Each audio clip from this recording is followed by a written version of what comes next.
Listen carefully. Talking like a leader is not about being charming. It's not about getting people to like you. Forget the stories people tell you about winning everyone over with kindness or endless empathy. That's not the game. This is about something much heavier. It's about power. Real power. The kind of power that shifts a room the moment you open your mouth. The kind of power that makes people sit straighter, slow their breathing, and realize instantly that they are in the presence of someone they should never underestimate. True leaders do not beg for authority. They do not wait for anyone to grant them permission. They radiate authority simply by the way they speak. Their words are not casual sentences. Their words are weapons. Each phrase is short, exact, and unforgiving. Every statement feels like a final decision. Every pause feels like a blade pressing against doubt. That is how you must speak if you want to rise above the masses with absolute conviction and ruthless control. When you speak, you do not explain yourself. You do not justify yourself. You declare, and if someone dares to question you, you do not scramble to defend yourself. Instead, you let silence sharpen around them until their own uncertainty crushes them. That is the first law of Machiavellian speech. Cut all weakness from your tongue and speak only with the weight of certainty. Your words must feel like inevitability. Comment below. My words are law. Say it, claim it, and own it. The second law is the silence before the strike. Power does not live only in what you say. It also lives in the silence that surrounds your words. Weak people are terrified of silence because silence exposes their insecurity. They rush to fill every gap with noise, thinking that constant talking will make them look strong. But they are wrong. True leaders understand that silence is the most dangerous weapon you have. It builds pressure. It makes other people reveal themselves. It forces them to lean forward, desperate to hear your next word. When you pause before speaking, you control time itself. The entire world shifts and waits on your decision, whether you release words or withhold them. That is real dominance. Machiavelli wrote that people are driven by fear and by desire. Silence feeds both. In the pause, they fear what you might say next. In the pause, they crave your approval, your clarity, your command. Silence is not emptiness. Silence is calculated strategy. Hold their eyes. Let the silence stretch. Let them sweat in it. Let them stumble into over-explaining, over-confessing, or overcompensating. And when they do, you win without lifting a finger. Never fear silence. A leader's silence is louder than the words of any follower. The more uncomfortable people feel in your pause, the more control you have. You are not reacting, you are directing. Every heartbeat they spend waiting on you only strengthens your grip. This is how you create presence without effort. This is how you turn ordinary conversations into battlegrounds where you decide when the fight begins. Understand this deeply. Silence is not absence. Silence is a throne, and when you sit on it, others bow before they even realize they are doing it. Comment below. My silence commands. The third law is the blade of precision. Words are weapons, but most people use them like blunt sticks. They swing wildly, hoping something lands. Leaders do not do this. Leaders sharpen their speech until it becomes a blade, clean, cold, and exact. Precision is not a bonus. Precision is the very heart of power. When you speak with precision, you cut through confusion like a knife through cloth. People stop questioning you. They start following you. Vagueness is weakness. Rambling is weakness. Over-explaining is weakness. A leader understands that one sharp sentence can break resistance faster than endless paragraphs of soft words. That is why the Machiavellian does not speak to comfort. He speaks to conquer. If you want to talk like a leader, you must master restraint. Say only what moves your purpose forward. Cut everything else. The more you say, the more you expose yourself. The less you say, the more they wonder. And when people are left wondering, they fill in the silence with their own fears, their own guesses, their own surrender. That is the hidden strength of precise speech. It does not only control what people hear, it controls what they imagine.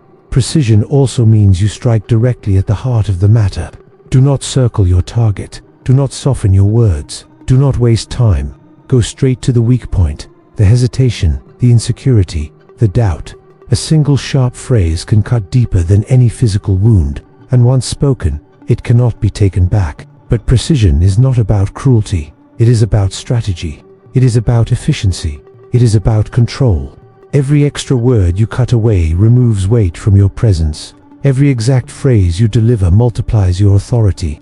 Your words must shine like steel, stripped of rust, stripped of hesitation, sharpened until they command respect by sound alone. When others speak loosely, let them. Their clumsy noise only makes your clarity stronger. Their lack of control only makes your silence heavier. Remember, your goal is not to win arguments. Your goal is to leave no room for argument at all. That is the highest level of communication, domination without debate. From this moment on, sharpen your speech until it cuts. Be deliberate, be ruthless, be exact, say less, but make every word hit harder. Speak rarely, but when you do, strike deeply. And always remember, every word you release must feel like a verdict. Comment below. My words are blades. The fourth law is commanding presence. Presence is not luck. It is not something that just happens. Presence is crafted. A true leader does not enter a room hoping someone notices him. He creates an energy that forces people to notice him. He shapes his posture, his movement, and his aura so strongly that attention comes to him automatically. Presence is the invisible throne you carry everywhere you go. If you want to talk like a leader, your words must rest on this foundation of presence, so undeniable that even your silence feels like an echo. Commanding presence starts before you even speak. Your posture itself is a declaration. Shoulders back, chest open, chin steady. This body language tells the world you are rooted, unshakable, untouchable. Machiavelli knew this well. Appearances create perception more than truth itself. People do not always follow the strongest man. They follow the man who looks strongest.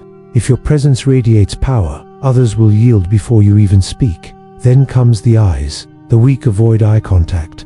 The insecure shift their gaze nervously. But the leader's gaze is steady, not wild, not aggressive, just unshakable. When you hold someone's eyes, you do not just look at them, you make them feel looked into. You make them feel exposed, measured, judged. That alone is dominance.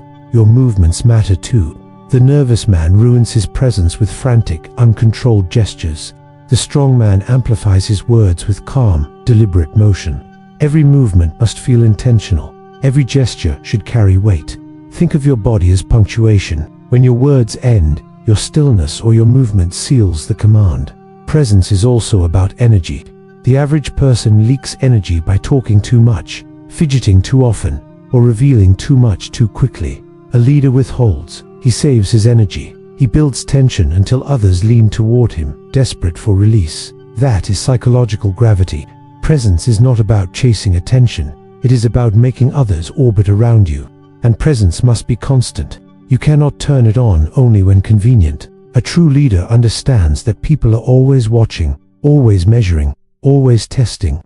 Even when silent, even when leaving the room, your aura must stay intact. Leadership is not an act. Leadership is identity. You are not pretending to be powerful. You are power. When presence and speech combine, your words carry more than sound. They carry weight. They strike the mind, the gut, the core. That is why some men can move armies with a whisper, while others can shout for years and never be followed. From now on, walk as if you are already king. Speak as if your voice is already law. Radiate presence so strongly that people feel it before you even arrive. Comment below. I am the presence they cannot ignore. The fifth law is the mask of ruthless calm. Power does not always show itself in noise. In fact, the strongest power often reveals itself in silence, in stillness, in terrifying composure. Weak men wear their emotions like open wounds. They get angry, they complain, they panic, and in doing so, they hand their enemies a map of their weaknesses. But the leader does not. The leader wears the mask of ruthless calm. He reveals nothing. He controls everything. Understand this. People trust those who seem unshakable. They fear them too. When chaos explodes, the crowd looks for the one who does not flinch.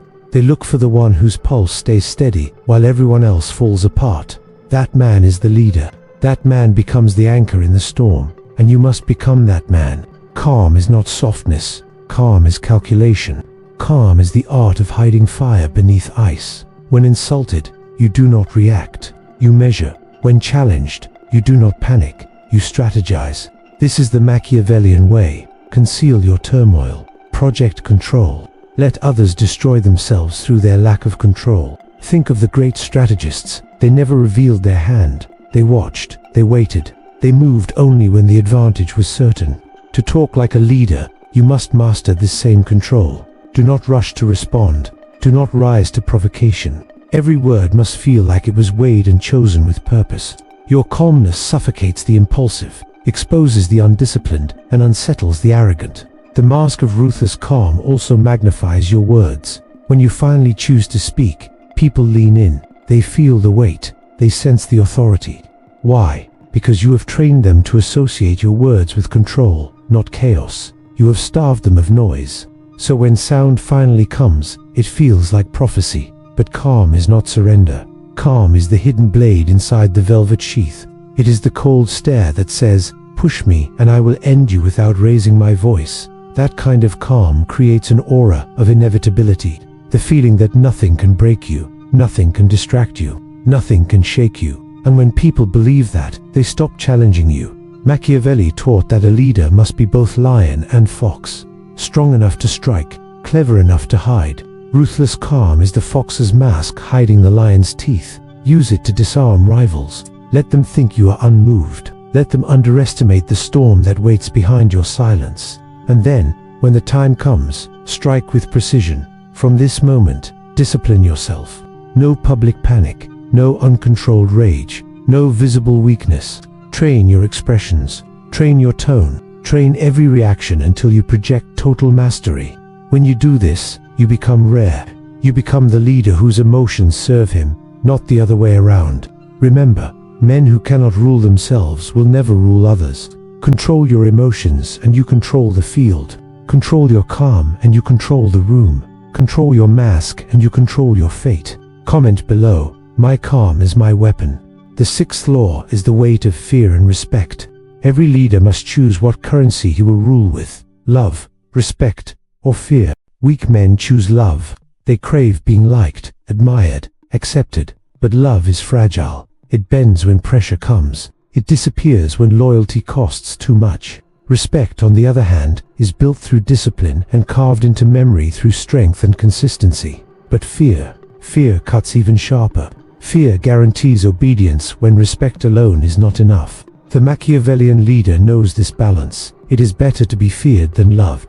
But the highest form of power is to be respected through fear. Fear and respect are not enemies. They are twins. Fear without respect becomes cruelty that collapses. Respect without fear becomes softness that is tested again and again. But the leader who commands both cannot be touched.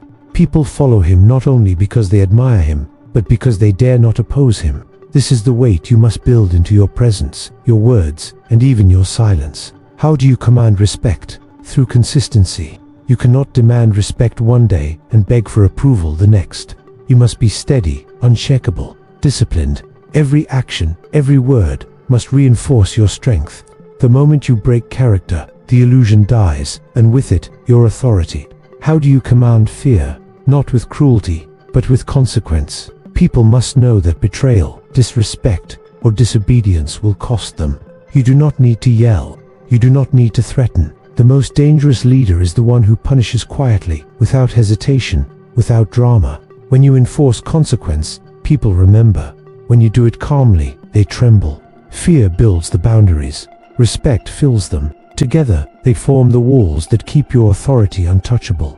Think about it. When you enter a room, people should immediately choose their words carefully. That is fear. At the same time, they should look to you for guidance, craving your approval. That is respect. This dual force makes you both the storm and the shelter.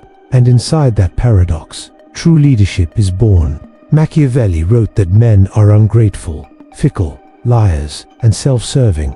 He was not condemning them. He was describing reality.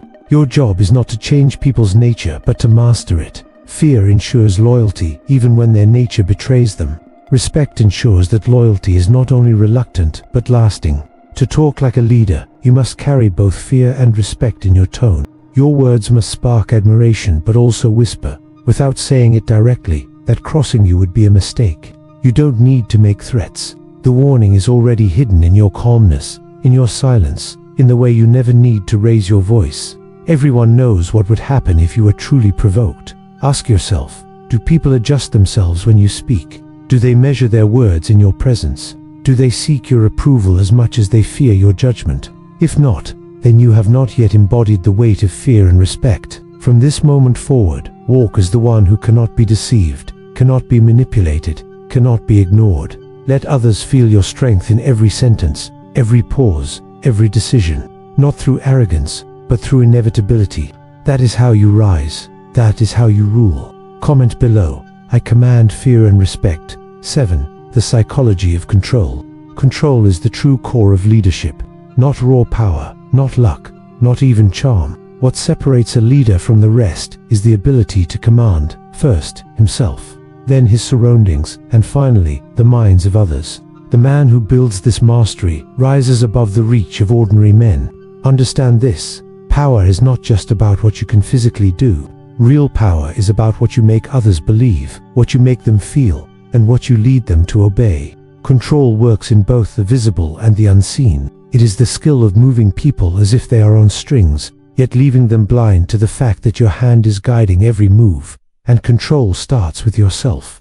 The man who cannot control his impulses is already living as a slave, no matter how high he climbs. The Machiavellian knows emotions are double-edged weapons. Anger turns you into prey for your enemies. Desire reveals your patterns and makes you predictable. Fear strips away your strength. The first level of control is silence inside your own mind. Train yourself until your emotions become tools you hold, not forces that hold you.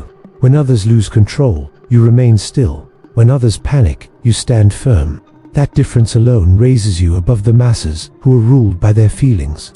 The second part of control is perception. You must learn to shape how others see you. Because whether people admit it or not, perception becomes reality, and reality is power. Appear calm even in chaos. Appear confident even when uncertain. Appear unstoppable even when everything around you seems against you. Why? Because people rarely follow truth itself. They follow the image of strength. They follow the man who looks untouchable. This is why rulers wear crowns, why leaders cover themselves with symbols of authority, why generals decorate themselves with medals. People are trained to obey appearances. Learn this law, and you will be obeyed without needing to raise your hand. The third form of control is psychological war. Weak men beg to be agreed with. Strong men create agreement. To speak like a leader is not to float ideas but to declare reality. Do not ask, "What should we do?" Say, "This is the way forward." Do not say, "I think." Say, "It will be." Replace every hint of doubt with finality. People conform to the certainty they see in you. A Machiavellian leader does not simply talk, he engineers belief. Control also feeds on scarcity. The more available you are, the less weight you carry. The more you reveal, the less power your words hold. By pulling back, by rationing your presence, by making your approval rare, you create hunger in others.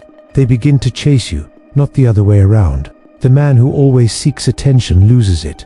The man who makes attention seek him owns it. And yes, control also includes manipulation, but not in the shallow way most people think. Manipulation is not lying for fun. It is the careful guiding of human behavior. You take people's fears, their desires, their weaknesses, and you shape them toward the path you choose, while making them believe it was their choice all along. That is not cruelty, that is strategy. If you don't shape the minds of those around you, someone else will, and likely against you. Finally, control is about consequences. Your words must never feel like empty noise. People must know your commands are not suggestions, but laws that carry weight. Reward those who are loyal. Punish betrayal without hesitation, and never make empty threats. If you say there will be a price, there must always be a price. Consistency and consequence create chains stronger than steel. People follow not only because they admire you, but because they believe resisting you is dangerous. This is the psychology of control. It begins inside your own mind and spreads outward. It commands how you look, how you speak, how you pause, how you time every move. It shapes how people see you, how they approach you, how they behave around you. And the final test of control is this: can you bend reality so deeply that others live inside your frame of power without even realizing it? If the answer is yes, you are no longer just talking, you are no longer just leading, you are an architect of human minds. The psychology of control is the psychology of rulers, cold, sharp, unshakable. You are no longer reacting to the world, you are programming it. And remember this law: the one who controls perception controls reality, and the one who controls reality writes destiny. 8. The ruthless art of influence. Influence is the unseen empire of true leaders. Soldiers may capture land, and wealth may purchase loyalty, but influence conquers the mind, and once the mind is yours, the body will follow without resistance. Influence is not persuasion in the weak sense. It is not begging or convincing. It is authority. It is suggestion so powerful that people feel they made the choice themselves. It is the pressure that bends the will without open force. Words are your levers. Used properly, they can move entire nations. But before words can influence, you must build credibility. People don't listen to the loudest man in the room. They listen to the man they believe. That's why your calmness, your presence, and your precision matter. Every word you speak either strengthens your credibility or weakens it. Speak less, but when you speak, speak with weight. Over time, your words begin to feel heavier. People remember them long after you've gone silent. The man of influence is the man whose voice echoes even after the conversation ends. But influence is more than authority. It is also about psychology. Human beings crave guidance, approval, and certainty. They want someone to show them who they are, where they belong, and what future they should chase. When you provide those answers, you gain power over them. Influence grows strongest where there is need. Find what people hunger for: recognition, safety, purpose, and become the one who supplies it. At that moment, your voice becomes addictive. Your presence becomes magnetic. Machiavelli knew this well. Men are selfish, but they are predictable. If you appeal to their fears and desires, you can move them anywhere you want. The clever leader does not fight resistance directly. He guides around it, like water shaping stone. Direct orders spark pushback. Subtle framing makes obedience feel natural. When you present your path as the only path, people will walk it without realizing they surrendered their choice. Scarcity, again, is a law of influence. The rarer your approval, the more priceless it feels. Praise someone too often, and it loses meaning. Hold it back, and the one time you give it, it will feel like treasure. Offer advice sparingly, and when you finally do, it will feel like prophecy. Limit your presence, and people will crave more of it. Influence grows by rationing, not by flooding. Another law: momentum. People follow what looks destined to win. This is why leaders surround themselves with symbols of success, with victories, with crowds that echo their words. Influence spreads like fire when people see you as unstoppable. If you appear chosen by fate, they will bend their will to yours. And here lies the ruthless part. You must be willing to use influence without hesitation. Influence unused is wasted. If you can bend minds but never bend them toward your goals, you are no leader, you are just noise. Influence must serve your design. It must shape beliefs, stir emotions, and drive loyalty toward outcomes that strengthen your control. Otherwise, it is weakness. But do not mistake this for cruelty without reason. A true leader influences to build, to guide, to control. But morality always comes second to strategy. If influence demands you play savior, play it. If it demands you play tyrant, wear that mask. What matters is not the mask, but the result. And there is a deeper weapon: storytelling. Facts may inform, but stories own the imagination. Wrap your commands in story, and people will live them as their own truth. Nations rise, not from numbers, but from legends. Armies fight not for statistics, but for belief. The same is true in every small group you lead. Speak in ways that touch the primitive mind, the one that fears, the one that desires victory, the one that worships destiny. Do this, and your influence will not just be remembered, it will be lived. The highest form of influence is invisibility. Weak men demand credit. Wise men know influence is strongest when unseen.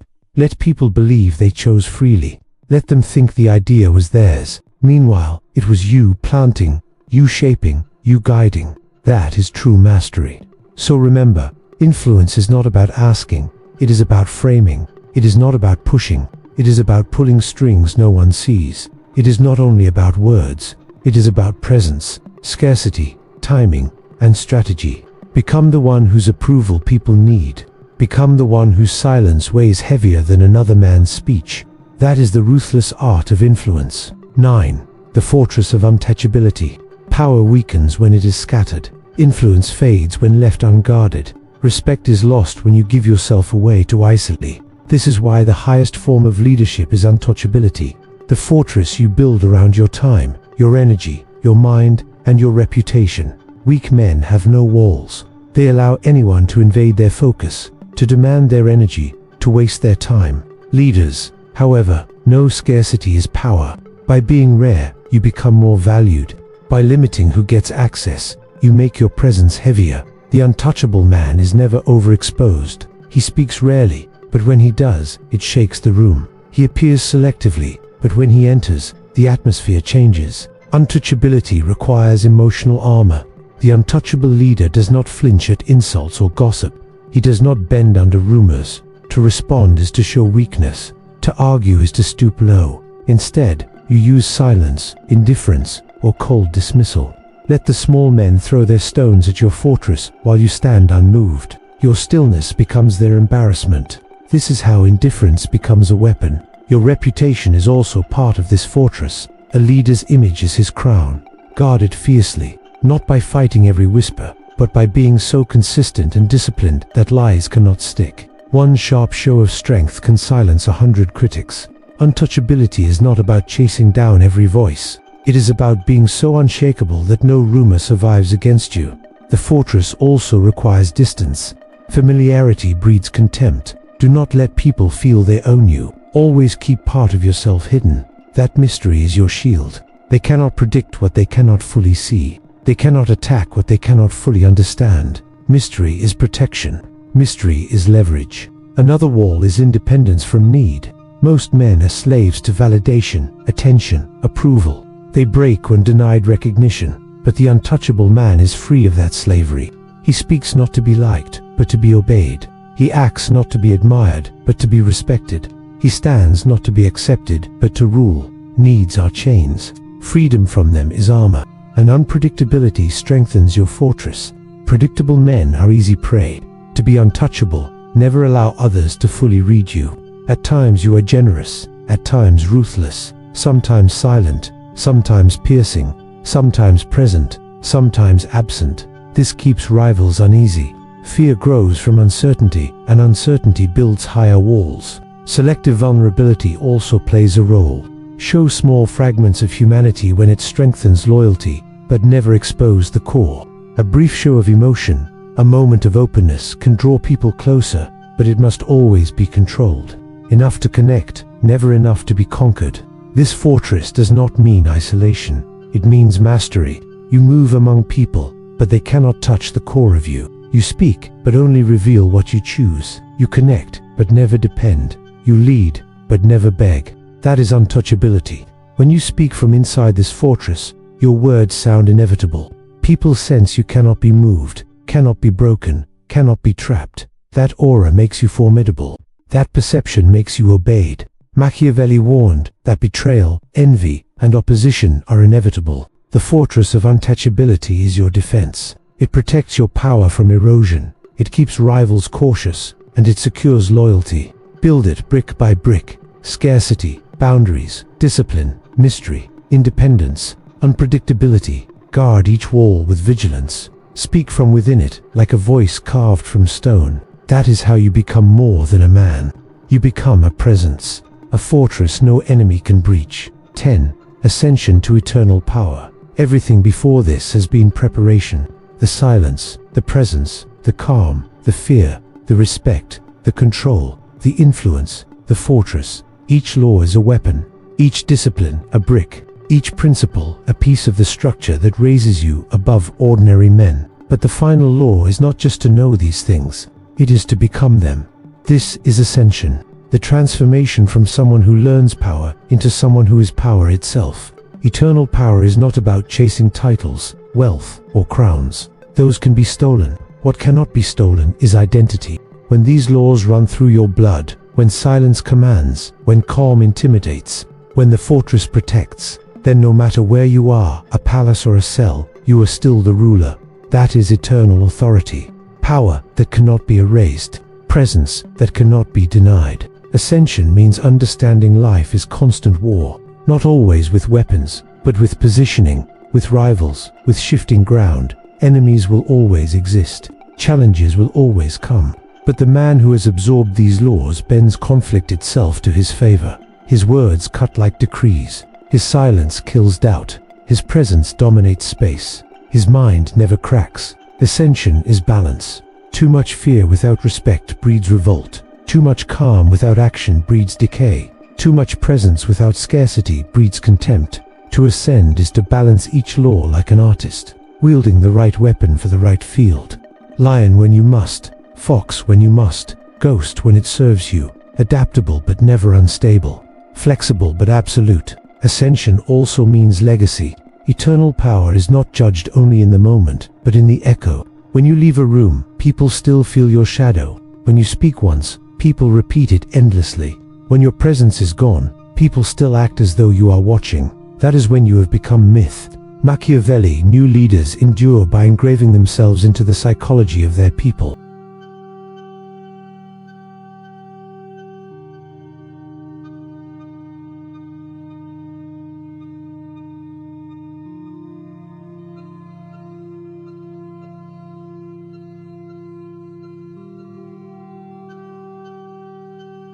You stop negotiating with mediocrity. You stop begging for permission. You stop explaining to the unworthy. You become inevitability itself. This is the burden and the reward. You no longer act like a leader. You are one. You no longer practice power. You are power, eternal, cold, unshakable. This is ascension. Once you cross this point, there is no return to mediocrity, no return to being ordinary. You were judged differently, followed differently, remembered differently. You are no longer a man. You are a force. Now look at yourself. You are no longer learning leadership. You are leadership. You are no longer chasing control. You are control. You are no longer holding power. You are power, eternal.